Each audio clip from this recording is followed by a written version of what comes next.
Hello दोस्तों, आज 4 सितंबर 2023 दिन सोमवार का आज के मुख्य समाचार, बड़ी खबरें, देश और दुनिया का ताजा अपडेट लेकर हाजिर हो गए। देश के अलग अलग राज्यों की ओर से, सरकारों की ओर से महत्वपूर्ण अपडेट, नए नियम, बड़ी घोषणाएं, बड़ा ऐलान की जानकारियां लेंगे। बहुत ही महत्वपूर्ण और काम की ताजा खबरों का अपडेट आपको मिलने वाला है, इसलिए इस वीडियो को आप पूरा ध्यान से आखिर तक जरूर देखते रहिएगा। हमारी टीम की मेहनत और मोटिवेशन के लिए प्लीज इस वीडियो को आप लाइक जरूर कर दीजिएगा। फेसबुक और व्हाट्सएप पर भी वीडियो को ज्यादा से ज्यादा शेयर कर दीजिएगा। तो आइए दोस्तों, बिना टाइम के शुरुआत करते हैं आज की पहली बड़ी खबर। सर्जिकल स्ट्राइक का नेतृत्व करने वाले रिटायर सैन्य अधिकारी को मणिपुर में शांति बहाली का जिम्मा मिला है। यानी एक सेवानिवृत्त सेना अधिकारी अब मणिपुर सरकार को राज्य में अशांति से निपटने में मदद करेंगे। राज्य में पिछले 2 महीनों में 170 से अधिक लोगों की जानें चली गई हैं। जानकारी आ रही है जिसके मुताबिक सेवानिवृत्त सेना अधिकारी ने साल 2015 में म्यांमार में भारत के सर्जिकल हमलों में महत्वपूर्ण भूमिका निभाई थी। भारत में भ्रष्टाचार, जातिवाद, सांप्रदायिकता के लिए कोई जगह नहीं होगी, पीएम मोदी ने यह बात कही है। भारत की अर्थव्यवस्था तेजी से आगे बढ़ रही है। पीएम मोदी का कहना है कि भारत 2047 तक विकसित राष्ट्र होगा। भ्रष्टाचार, जातिवाद और सांप्रदायिकता की हमारे राष्ट्रीय जीवन में कोई जगह नहीं होगी। लोक लुभावन वादों पर पीएम मोदी ने निराशा जताई है, कहा कि गरीबों पर असर पड़ेगा। G20 शिखर सम्मेलन से पहले दिए इंटरव्यू में पीएम मोदी ने वित्तीय अनुशासन पर जोर देते हुए कहा, जो देश इस समय कर्ज के संकट से जूझ रहे हैं या इस संकट से उबर चुके हैं, उन्होंने अपने यहाँ वित्तीय अनुशासन को अधिक महत्व देना शुरू कर दिया है। पीएम मोदी ने लोक लुभावन वादों को लेकर गहरी चिंता जताई है।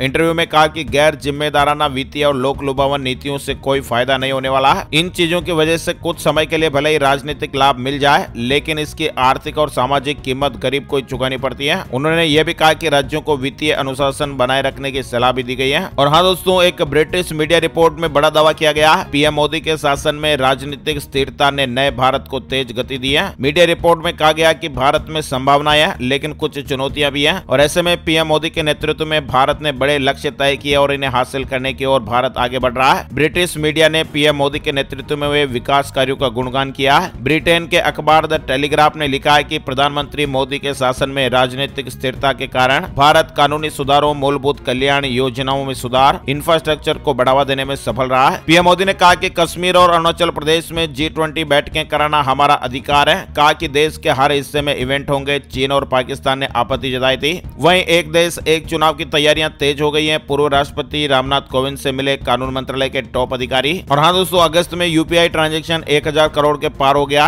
टोटल लेन देन की वैल्यू 15.18 लाख करोड़ रुपए से ज्यादा रही है। यानी ट्रांजैक्शन पिछले साल इसी महीने के मुकाबले करीब 400 करोड़ ज्यादा रहा है। इसरो ने आदित्य L1 को अगली कक्षा में भेजा है। अब इसकी पृथ्वी से सबसे ज्यादा दूरी 22,459 किलोमीटर होगी। 5 सितंबर को फिर से ऑर्बिट बढ़ाया जाएगा। इसरो के वैज्ञानिकों ने रविवार 3 सितंबर को आदित्य L1 स्पेसक्राफ्ट की ऑर्बिट बढ़ाई। वहीं चांद पर ढलने लगा सूरज। रात होने पर -238 डिग्री ठंड झेल पाएंगे विक्रम, प्रज्ञान, या फिर हमेशा के लिए सो जाएंगे। मतलब दोस्तों, अब चांद पर सूरज ढलना शुरू हो गया और 3 दिन बाद रात हो जाएगी। इसरो ने शनिवार को बताया था कि प्रज्ञान रोवर ने अपना काम पूरा कर लिया है और इसे अब सुरक्षित रूप से पार्क कर स्लीप मोड में सेट किया गया है। चांद पर धरती के 14 दिन के बराबर एक दिन होता है और इतनी बड़ी रात होती है। रात के दौरान चंद्रमा के साउथ पोल पर तापमान -238 डिग्री सेल्सियस तक गिर जाता है। तो अब देखने वाली बात है कि -238 जो ठंड रहेगी, उसमें हमारे विक्रम, प्रज्ञान आगे अब काम करेंगे या नहीं, या फिर हमेशा के लिए सो जाएंगे। आने वाले समय में तय होगा जब वापस दक्षिणी ध्रुव पर एक बार फिर से सूर्य की रोशनी आएगी। फिलहाल इसरो ने कह दिया कि प्रज्ञान रोवर ने अपना काम कंप्लीट कर लिया और इसे अब सुरक्षित रूप से पार करके स्लीप मोड में सेट किया गया है। चलिए आगे बढ़ते दोस्तों, अपडेट खबर। जिन पति पत्नियों में रोज होती है चिक चिक, उन्हें ये पढ़ लेनी चाहिए हाई कोर्ट की महत्वपूर्ण टिप्पणी।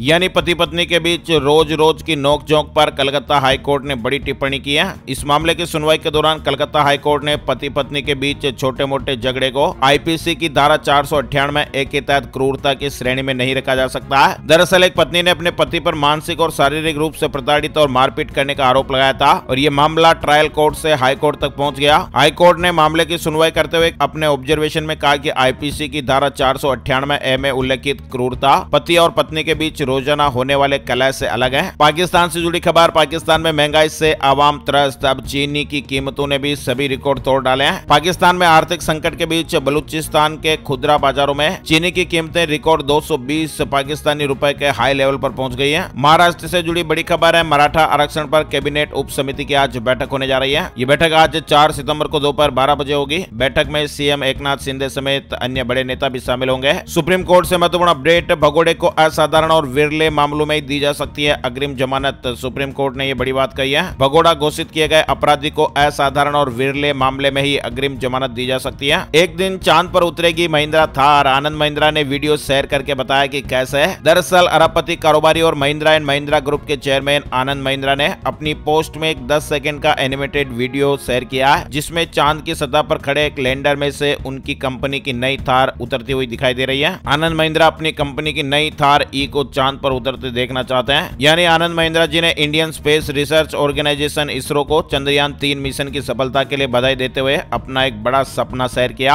आनंद महिंद्रा जी के ट्विटर अकाउंट पर आप ये वीडियो भी देख सकते हैं। चलिए आगे बढ़ते दोस्तों, बड़ी खबर आ रही है। आत्मा अमर नहीं, साइंटिस्ट ने खारिज किया पुनर्जन्म का दावा। साइंटिस्ट ने कहा कि मृत्यु के बाद आत्मा जीवित नहीं रहती। सदियों पुराना एक सवाल है कि आखिर जान चले जाने के बाद आपके दिमाग और शरीर का क्या होता है। धर्म ग्रंथों में कहा गया कि आत्मा अजर अमर है और इंसान की जान चली जाने के बाद भी ये नहीं मरती। पुनर्जन्म तक के दावे किए जाते हैं, लेकिन वैज्ञानिक हर बार इन दावों को नकारते रहे। अब एक और साइंटिस्ट ने जीवन और मृत्यु के बारे में सनसनीखेज दावे किए हैं, जिसे जानने के बाद आप भी हैरान रह जाएंगे। उनके मुताबिक पुनर्जन्म जैसी कोई चीज नहीं, मरने के बाद इस शरीर या आत्मा में से कोई भी चीज नहीं बचती। जॉन्स हॉपकिंस विश्वविद्यालय के प्रोफेसर और कॉस्मोलॉजिस्ट डॉक्टर सीन कैरोल के मुताबिक अगर सब कुछ विज्ञान के हिसाब से देखें तो इंसान की मौत के बाद कोई जीवन संभव नहीं। अगर आप इस खबर को पूरा पढ़ना चाहते हैं तो वीडियो के डिस्क्रिप्शन में आपको इसका लिंक मिल जाएगा, आप जरूर पढ़िए, देखिए। चलिए आगे बढ़ते हैं। अपडेट खबर, आईसीआईसीआई बैंक और पीएनबी के ग्राहकों की ईएमआई बढ़ेगी। दोनों बैंकों ने एमसीएलआर में बढ़ोतरी कर दी है। एमसीएलआर को 5 आधार अंक तक बढ़ाया गया है। अयोध्या ट्रेन में महिला कांस्टेबल के लुहुलुआन मिलने का मामला, इलाहाबाद हाईकोर्ट के चीफ जस्टिस ने स्वतः संज्ञान लिया। आज सुनवाई होगी, सरकार से भी जानकारी मांगी गई है। वहीं फीवर और डायरिया के बाद अब फैल रहा स्केबीज स्किन इन्फेक्शन से हाथ पैर कमर में लाल दाने पड़ रहे हैं। रोज 100 मरीज के लगभग आ रहे हैं। सूरत से जुड़ी ये बड़ी खबर है। गुजरात का सूरत शहर इन दिनों स्केबीज की चपेट में है। सिविल अस्पताल के ओपीडी में आने वाले करीब 30 से 40% मरीज स्किन के इन्फेक्शन से पीड़ित हैं। त्वचा नाजुक होने के कारण बच्चे इस बीमारी की चपेट में आसानी से आ रहे हैं। मरीजों में बच्चों की संख्या भी ज्यादा है। डॉक्टरों की माने तो स्केबीज बीमारी परिवार के एक सदस्य से शुरू होकर अन्य परिजनों को लेकर अपनी चपेट में ले रही है। त्वचा रोग है ये स्केबीज। मौसम में हो रहे उतार चढ़ाव के कारण ये बीमारी आती है। लोगों को लगता है कि ये खाज खुजली है। त्वचा में तेज खुजली इसका प्रमुख कारण है। स्केबीज से बचने के लिए स्वच्छता का ध्यान रखें। स्वच्छता का ध्यान आपको रखना चाहिए। अपने शरीर को साफ और स्वच्छ रखना बहुत जरूरी है। बड़ी खबर, केदारनाथ धाम में फिर आया एवलांच। सुबह 7:30 बजे केदारनाथ धाम में सुमेरु पर्वत से हिमस्खलन हुआ, कोई हानि नहीं हुई है। ये रात की बात है। 3 सितंबर को लगभग सुबह 7:30 बजे के करीब ये एवलांच आया। वहीं बुमराह एशिया कप में नेपाल के खिलाफ मैच नहीं खेल रहे हैं। इस तरह की अपडेट खबरें आई हैं। तेज गेंदबाज जसप्रीत बुमराह एशिया कप में नेपाल के खिलाफ ग्रुप ए का आखिरी मैच नहीं खेलेंगे। बीसीसीआई के सूत्रों ने बताया कि बुमराह पारिवारिक कारणों से श्रीलंका से मुंबई के लिए रवाना हो गए। हालांकि वे पूरी तरह से फिट है और सुपर 4 स्टेज के मैचों के लिए श्रीलंका लौट आएंगे। मार्केट में इस हफ्ते तेजी का अनुमान है। शेयर बाजार में इस हफ्ते तेजी देखने को मिल सकती है। एनालिस्टों के मुताबिक इस तरह के अपडेट्स आ रहे हैं। कांग्रेस अध्यक्ष खड़गे ने विपक्षी दलों की बैठक बुलाई है। 18 सितंबर से होने वाले संसद के विशेष सत्र को लेकर स्ट्रेटेजी बनाई जाएगी। दिल्ली मेट्रो की ओर से ऑफर मिल रहा है। 200 रुपए के टूरिस्ट कार्ड से दिन भर घूम सकेंगे। 500 रुपए का बनवाए तो फिर 3 दिन घूम सकेंगे। यानी कार्ड की मदद से यात्री मेट्रो में अनगिनत फेरे लगा सकेंगे। कार्ड 2 प्रकार के हैं। 200 रुपए का कार्ड 1 दिन और 500 रुपए का कार्ड 3 दिन के लिए मान्य होगा। बिहार से जुड़ी बड़ी अपडेट खबर, चलती ट्रेन के बाहर खिड़की में लटक कर 2 किलोमीटर यात्रा की। जान पर आफत मोल लेने की वजह भी आप जान लीजिए। भाई साहब ये पर्स चोरी कर रहे थे और लोगों ने इन्हें पकड़ लिया। गनीमत रही कि इनकी जान बच गई। बेगूसराय में चलती ट्रेन में चोरी करके लटक कर भागने का ये वीडियो सोशल मीडिया पर भी वायरल हुआ। छत्तीसगढ़ से जुड़ी खबर, बघेल सरकार ने खत्म किया वजीफा प्रावधान। अब पहले महीने से ही सरकारी कर्मचारियों को पूरा वेतन मिलेगा। छत्तीसगढ़ सरकार ने वजीफा प्रावधान को रद्द कर दिया, जिसमें भर्ती के 4 साल बाद सरकारी कर्मचारी को पूरा वेतन मिलता था। एक अधिकारी ने रविवार को इस बात की जानकारी दी है और इसको लेकर सीएम भूपेश बघेल ने सोशल मीडिया ट्विटर पर भी एक पोस्ट शेयर किया। उन्होंने लिखा है कि आज राजीव युवा मितान सम्मेलन में सरकारी नौकरी में नई नियुक्तियों के लिए 70, 80, 90% स्टाइपेंड समाप्त करने की घोषणा की है। चलिए आगे बढ़ते हैं। बड़ी खबर छत्तीसगढ़ को लेकर ही आई है। 6 सितंबर को आएगी कांग्रेस की पहली लिस्ट। चुनाव समिति की बैठक में प्रत्याशियों के नामों पर मंथन हो गया। HDFC बैंक के शेयर होल्डर्स को फायदा मिलेगा। हफ्ते भर में 11,000 करोड़ रुपए कमा डाले हैं। वहीं राजस्थान को लेकर अपडेट खबर, केजरीवाल के जयपुर आने से पहले आम आदमी पार्टी ने 14 प्रदेश प्रवक्ता घोषित किए। आज जयपुर में गारंटी कार्ड जारी होगा। व्हाट्सएप के मैसेज से सावधान रहिए। 42 लाख लूटकर खाता खाली कर लिया गया। महाराष्ट्र के नागपुर में एक व्यक्ति साइबर फ्रॉड का शिकार हो गया। उनके मोबाइल पर एक दिन व्हाट्सएप पर मैसेज आया। व्हाट्सएप पर मैसेज में व्यक्ति को एक पार्ट टाइम जॉब का लालच दिया। इसके लिए यूजर को एक चैट ग्रुप में शामिल होने के लिए कहा, जिसमें पहले से ही 35 मेंबर थे और इस तरह से उनके साथ ये फर्जीवाड़ा हो गया। तो ऐसे में आप भी सावधान रहिए, बहुत तरह के स्कैम चलते रहते हैं। बड़ी खबर, भारत जोड़ो यात्रा की वर्षगांठ मनाएगी कांग्रेस। 7 सितंबर को सभी जिलों में भारत जोड़ो यात्रा आयोजित होगी। सोशल मीडिया पर दूसरों को ज्ञान बांटना, बेवकूफ बनाना, कई सारे ऐसे इन्फ्लुएंसर्स है जो करोड़ों रुपए कमा रहे हैं। अब सेबी इनके खिलाफ कदम उठाने जा रहा है। सोशल मीडिया प्लेटफॉर्म पर इन इन्फ्लुएंसर्स की बाढ़ सी आ गई है। अब सेबी इन्हें रजिस्ट्रेशन कराने के साथ ही दिशा निर्देशों का पालन कराने की योजना बना रहा है। यानी युवाओं की ट्रेडिंग में बढ़ती संख्या को देखते हुए कई फाइनेंस इन्फ्लुएंसर्स ट्रेडिंग के कोर्स बेचकर बम्पर कमाई कर रहे हैं और ऐसे में अब इनके खिलाफ जल्दी नई गाइडलाइन, नए नियम आने वाले हैं। रियल एस्टेट पर बैंक लोन का रिकॉर्ड बढ़ा। जुलाई में 28 लाख करोड़ रुपए के पार पहुंचा। आरबीआई ने इस तरह के अपडेट दिया है। देश के रियल एस्टेट को लेकर भारतीय रिजर्व बैंक ने आंकड़े जारी किए हैं। वहीं कौन बनेगा अमेरिका का नया राष्ट्रपति, डोनाल्ड ट्रंप और बाइडेन, किसे मिलेंगे कितने वोट, ताजा सर्वे में यह खुलासा हुआ है। यानी अमेरिका में भी अगले साल राष्ट्रपति चुनाव होने वाले हैं और इस चुनाव को लेकर रिपब्लिकन और डेमोक्रेटिक पार्टी के बीच होड़ मची हुई है। माना जा रहा है कि मुख्य मुकाबला राष्ट्रपति जो बाइडेन और पूर्व राष्ट्रपति डोनाल्ड ट्रंप के बीच हो सकता है। एक सर्वे हुआ जिसके मुताबिक 46% मतदाता राष्ट्रपति जो बाइडेन के लिए मतदान करेंगे। वहीं 8% लोगों ने भी यह फैसला ही तय नहीं किया कि उन्हें वोट किसको देना है। लगभग इतने ही मतदाता डोनाल्ड ट्रंप का भी समर्थन करेंगे। यानी लगभग 8% मतदाता ऐसे हैं जिन्होंने अभी तक कोई भी फैसला ही नहीं किया है और ऐसे में यह माना जा रहा है कि यही 8% मतदाता जीत और हार का फैसला कर सकते हैं। चलिए आगे बढ़ते हैं। बड़ी खबर, असम में बहुविवाह पर प्रतिबंध लगाने के लिए विधेयक लाएगी सरकार। सीएम ने कहा लव जिहाद को रोकने के लिए भी कदम उठाएंगे। 3 दिन बंद रहेंगे दिल्ली के स्कूल, छात्र ऐसे करें पढ़ाई। G20 समिट के कारण 3 दिनों तक दिल्ली के सभी स्कूल बंद रहेंगे। इस दौरान छात्र पढ़ाई कर अपने समय का बेहतर इस्तेमाल कर सकते हैं। 8 सितंबर से 10 सितंबर 2023 तक राष्ट्रीय राजधानी में सभी स्कूल और कॉलेज बंद रहेंगे। सरकारी स्कूलों के साथ साथ प्राइवेट स्कूल भी पूरी तरह से बंद रहेंगे। वहीं मध्य प्रदेश से जुड़ी अपडेट खबर, मध्य प्रदेश में राजस्व अफसरों की सोमवार से प्रस्तावित हड़ताल टल गई है। सीएम के आश्वासन के बाद यह फैसला हुआ है। और हाँ, मध्य प्रदेश के सीएम को लेकर और अपडेट है। सीएम महाकाल के विशेष अनुष्ठान में भी भाग लेंगे। आज सोमवार सुबह 8 बजे महाकाल मंदिर पहुंचेंगे। महारुद्र अनुष्ठान में शामिल होंगे। G20 सम्मेलन को लेकर रेल रूट डाइवर्ट। जींद से होकर दिल्ली जाने वाले 10 से ज्यादा ट्रेनें रद्द हो गई हैं। 3 दिन यात्रियों को थोड़ी परेशानी होगी। पंजाब में टैक्स चोरों पर 15.37 करोड़ रुपए जुर्माना लगा।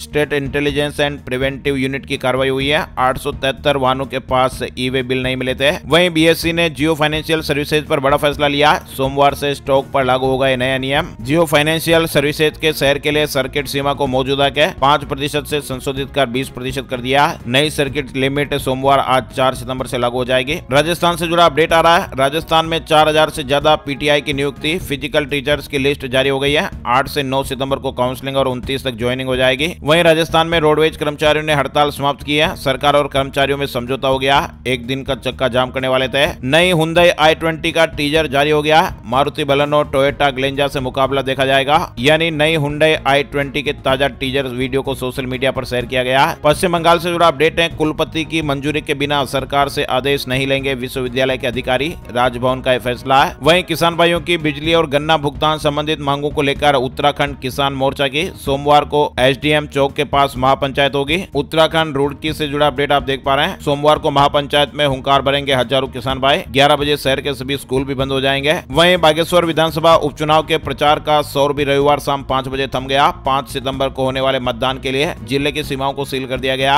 हरियाणा वेदर अपडेट आ रहा है। 6 तारीख से मौसम में बदलाव देखने को मिल सकता है। बारिश की कुछ संभावनाएं बन रही है। वहीं जबलपुर हाईकोर्ट ने कहा कि राजस्व अधिकारी को वसीयत की वास्तविकता तय करने का अधिकार नहीं है। कोर्ट ने अतिरिक्त संभागायुक्त का आदेश खारिज कर दिया। ताइवान से जुड़ी खबर, द्वीप पर मंडरा रहा तूफान हाईकुई का खतरा। प्रशासन ने फ्लाइट और रेल सेवाएं रद्द कर दी हैं। स्कूल और दफ्तर भी वहां पर बंद कर दिए गए हैं। द्वीप ताइवान में हाईकुई तूफान का खतरा मंडरा रहा। वहीं सोनिया गांधी की तबीयत बिगड़ गई। दिल्ली के सर गंगाराम हॉस्पिटल में एडमिट कराया गया। हल्के बुखार के लक्षणों के साथ हॉस्पिटल में भर्ती कराया गया। टाटा स्टील के कर्मचारियों को 300 करोड़ रुपए का बोनस मिल सकता है। प्रबंधन के साथ 4 सितंबर दिसंबर को यूनियन की वार्ता होगी। 17 से 18% बोनस मिलने की उम्मीद है। अमित शाह ने छत्तीसगढ़ की जनता से बड़े वादे किए हैं, बोले भाजपा सरकार में आदिवासियों को न्याय मिलेगा। दिल्ली हाई कोर्ट ने आम्रपाली ग्रुप के मामले में आदेश सुनाया, शर्तों के साथ अनिल कुमार शर्मा को जमानत मिली है। वहीं राजस्थान के जयपुर में ड्रोन उड़ाने पर अब पूरी तरह पाबंदी। छोटा ड्रोन उड़ाने के लिए भी थाने से परमिशन लेनी होगी, नहीं तो केस दर्ज हो सकता है। फर्जीवाड़ा रोकने के लिए एलन मस्क ने बड़ा ऐलान किया, वेरीफाइड यूजर ही कर पाएंगे ये काम। एलन मस्क ने कहा कि अब केवल वेरीफाइड यूजर्स ही पोल में भाग ले पाएंगे। इग्नू की टर्म एंड परीक्षा के लिए 30 तक जमा कर पाएंगे फॉर्म। 1 दिसंबर से 6 जनवरी तक एग्जाम होंगे। वहीं उत्तर प्रदेश में छात्रों को योगी सरकार का बड़ा तोहफा, 11,000 करोड़ की कीमत से यूपी के स्कूलों की सूरत बदली जाएगी। सोने चांदी के रेट अपडेट सोमवार से शुक्रवार तक के अपडेट ही मिलते हैं। और अब बात कर लेते हैं दोस्तों संपूर्ण भारत का आज 4 सितंबर 2023 का मौसम पूर्वानुमान। वेदर न्यूज एंड एनालिसिस में आज का मौसम कैसा रहेगा अगले 24 घंटों के दौरान। मौसम की संभावित गतिविधियां इस तरह से रहेगी। अंडमान और निकोबार द्वीप समूह, दक्षिणी छत्तीसगढ़, तेलंगाना, महाराष्ट्र के कुछ इलाके, केरल, आंतरिक कर्नाटक और उड़ीसा में 1 या 2 स्थानों पर हल्की से मध्यम बारिश के साथ ही कुछ स्थानों पर भारी बारिश हो सकती है। पूर्वोत्तर भारत, पश्चिम बंगाल, पूर्वी बिहार के कुछ इलाके, पूर्वी झारखंड, उड़ीसा, लक्षद्वीप, तमिलनाडु, आंध्र प्रदेश, सिक्किम और हिमाचल प्रदेश में हल्की से मध्यम बारिश होने का अनुमान है। वहीं दक्षिणी मध्य प्रदेश, जम्मू कश्मीर, गिलगित बाल्टिस्तान, मुजफ्फराबाद, उत्तराखंड और लद्दाख में भी हल्की बारिश हो सकती है।